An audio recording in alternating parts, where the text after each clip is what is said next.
Hey foodies, welcome to Cooking Shooking. Today we are going to make some eggless chocolate cake in pressure cooker with some nuts added to it. So let us start. So we are going to start off by adding 2 tablespoons of cocoa powder to half a cup of hot water and mix this really well. Now I am going to keep this aside to cool. On the other hand, we are going to take 1.5 cups of salt and add it to a pressure cooker. We are going to spread it really well, and then we are going to place a wire stand. Now I am going to heat this up.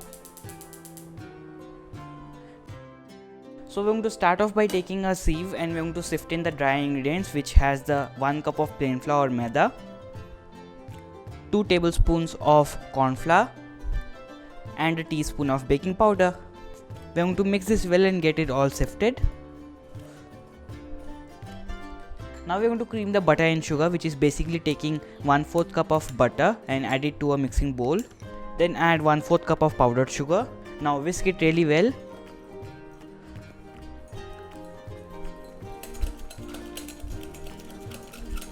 Now I'm going to add in half a cup of condensed milk.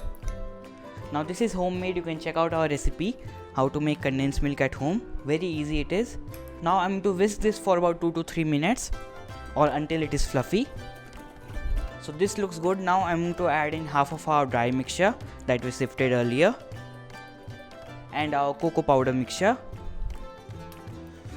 along with which I'm going to add in 1.5 tablespoons each of cashew nuts, hazelnuts and almonds, 2 tablespoons of blueberries, 1 tablespoon of raisins and 1 tablespoon of chopped dates. You can add any nut that you prefer. Now I'm going to give it a good mix around. Looks good. I'm going to add in rest of the dry flour mixture. Mix this really well. As always, grab a spatula and get it folded really well at the end, because we do not want to overmix our cake batter and get it hard. So our cake batter is all ready and looks really delicious. Now we're going to add it to our cake tin. So here I have a 7-inch cake tin, or I must say this is a stainless steel utensil which I have greased really well with some butter and then applied a butter paper on the bottom. Now I'm going to add the cake batter into it. You can basically use any steel or aluminium utensil that is round or square like this, and of course you can use a cake tin. A 7-inch one would be preferable. So I'm going to grab a spoon and spread the batter really well. So I have some more of our dried nuts which I'm going to sprinkle just over.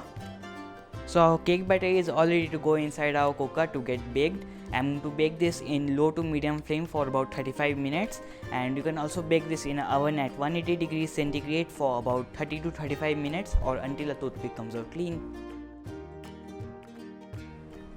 So I'm going to cover this and make sure the cooker is in medium to low flame and do not apply the whistle, and the time may vary upon the flame.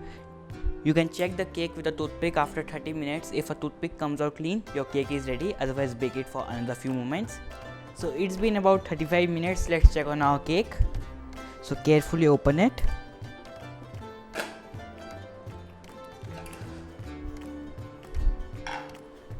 So our cake looks all ready. Let me test it with a toothpick. It's all clean. So our cake is all ready. Let me take it out. So our cake is all ready. Now we are going to wait until it cools down. Then we are going to take it out and serve.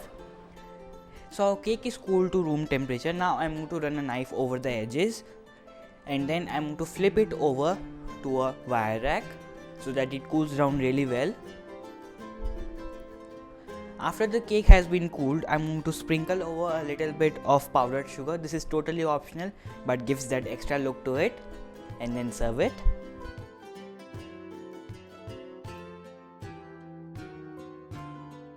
Looks delicious. Let me try it.